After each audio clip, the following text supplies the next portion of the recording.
आज हम बात करेंगे अरब कल्चर के फोर्थ सेमेस्टर के फर्स्ट पेपर में। टॉपिक है मुवाहिदीन शासन। मुवाहिदीन शासन इस अरब और मोरक्को में एक साथ 1147 से 1227 तक चला। जिस समय मराकश और स्पेन पर मुराबितीन का शासन था और मराकश का शासक अली था, ठीक उसी समय मराकश में अबू अब्दुल्ला बिन तोमरत हदी नामक एक व्यक्ति था जो इब्ने तोमरत के नाम से प्रसिद्ध था। धर्म सुधार के कार्य कर रहा था। मुवाहिदीन शासन का संस्थापक इब्न तोमरत, जिसका जन्म 1092 में मराकश में हुआ था, एक निर्धन व्यक्ति का पुत्र होने के बावजूद दूर सुदूर देशों का भ्रमण शिक्षा के उद्देश्य से कर चुका था। उसकी गणना देश के बड़े बड़े विद्वानों में होती थी। उसके हजारों अनुयायी थे। सन 1007 ईस्वी में तोमरत ने पूर्वी देशों की यात्रा की। 14 वर्ष की यात्रा में अपने देश से दूर बगदाद में उसने धर्म की शिक्षा ग्रहण की। व्यक्तिगत रूप से वो एक सादा जीवन व्यतीत करने वाला व्यक्ति था, परंतु इसी के साथ साथ एक निपुण राजनीतिज्ञ भी था। चूंकि इब्ने तोमरत एक ईश्वर को मानने वाला यानी तौहीद पर अधिक बल देता था, इसलिए उसके अनुयायी मुवाहिदीन यानी एक ईश्वरवादी के नाम से जाने जाते थे। यद्यपि मराकश के मुराबित अली बिन ताफशीन को आरंभ में उसके समर्थकों ने उसे परामर्श दिया था कि इब्ने तोमरत की इस दृष्टि से तुरंत हत्या कर दी जाए कि वह भविष्य में सरकार के लिए खतरा बन सकता है, परंतु अली ने ऐसा नहीं किया। लोग उसके कार्यों से अत्यधिक प्रभावित थे और इसीलिए उसकी शक्ति दिन प्रतिदिन बढ़ती गई। परिणाम स्वरूप हजारों लोगों पर आधारित उसने एक सेना का गठन कर लिया। उसने अपने सेना का सेनापति अब्दुल मोमिन को बनाया। अब्दुल मोमिन नामक एक व्यक्ति उसका बहुत ही विश्वास पात्र और घनिष्ठ सेवक था, जो अत्यधिक दूरदर्शी, बुद्धिमान और धर्मनिष्ठ भी था। अपनी योग्यताओं और दूरदर्शिता के कारण वह इब्ने तोमरत के बहुत निकट आ गया था और जनता में बहुत लोकप्रिय हो गया था। इब्ने तोमरत का 1029 ईस्वी में देहांत हो गया, किंतु अपनी मृत्यु से पूर्व उसने मराकश के एक बड़े भाग पर अपना अधिकार जमा लिया था। मुराबितीन शासन के विरुद्ध यह बहुत शक्तिशाली हो गया था। अपनी मृत्यु से पूर्व उसने अब्दुल मोमिन को अपना उत्तराधिकारी नियुक्त कर दिया था। मुराबितीन शासक की मृत्यु के बाद संपूर्ण मराकश पर अब्दुल मोमिन का अधिकार हो गया।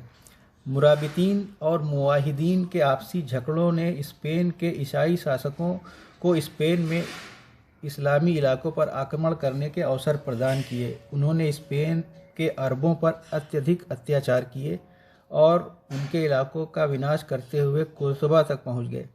इन परिस्थितियों से पीड़ित होकर स्पेन के अरबों को जबल तारिक पार करके सहायता मांगनी पड़ी। अतः 1144 ईस्वी में अब्दुल मोमिन ने इनकी सहायता के लिए एक विशाल सेना और जंगी बेड़ा भेजा, जिसने ईसाइयों को पराजित कर दिया। मराकश अथवा उत्तरी अफ्रीका पर पूर्ण रूप से अधिकार कर लेने के बाद अब्दुल मोमिन ने मूसा बिन सईद को स्पेन भेजा, जिसने वहां बहुत से नगरों पर अधिकार कर लिया।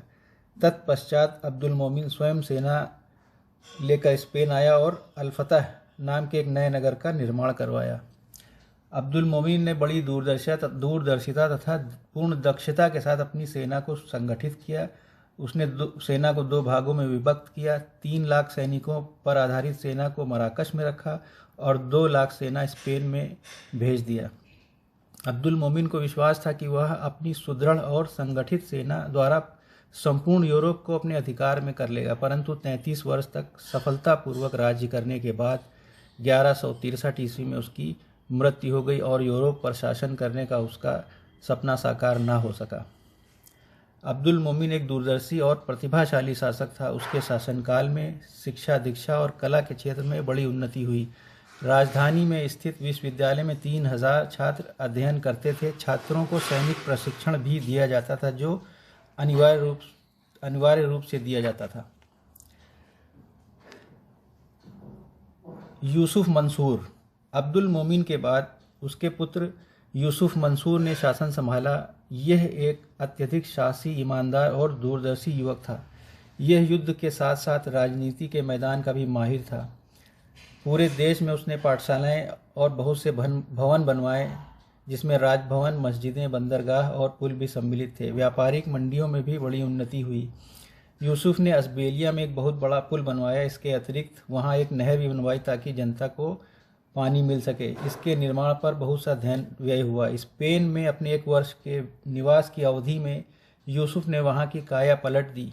अफ्रीका में अकाल की सूचना मिलने पर यूसुफ को मराकश जाना पड़ा। यहाँ वो लगभग 8 वर्ष तक रुका। इस अवसर का लाभ उठाते हुए ईसाइयों ने स्पेन में उसके शासन के विरुद्ध बगावत कर दिया। इस यूसुफ को जब इन बातों की सूचना मिली तो वो 1 लाख सैनिकों के साथ स्पेन आया और अशबेलिया होते हुए पुर्तगाल तक पहुंच गया। ईसाइयों ने उसके किए का दंड दिया और उसने कई शहर उनसे वापस ले लिए। यूसुफ में बहुत सी अच्छाइयाँ थी। वो न्याय को बहुत पसंद करते थे। उनके शासनकाल में जनता को नाम मात्र के लिए कर लिए जाते थे। कोई भी व्यक्ति किसी पर अत्याचार नहीं कर सकता था। देश में विद्वानों की संख्या काफ़ी थी। यूसुफ जनता की सुख समृद्धि पर विशेष ध्यान देता था। इस संबंध में यूसुफ ने अनेक कार्य किए। जनता की शिकायतें जानने के लिए वह प्रायः पूरे देश को स्वयं दौरा करता था। हर छोटा और बड़ा आदमी उससे बिना किसी प्रतिबंध के भेंट कर सकता था। उसके शासनकाल में पुलिस विभाग का प्रबंध अत्यधिक प्रशंसनीय था।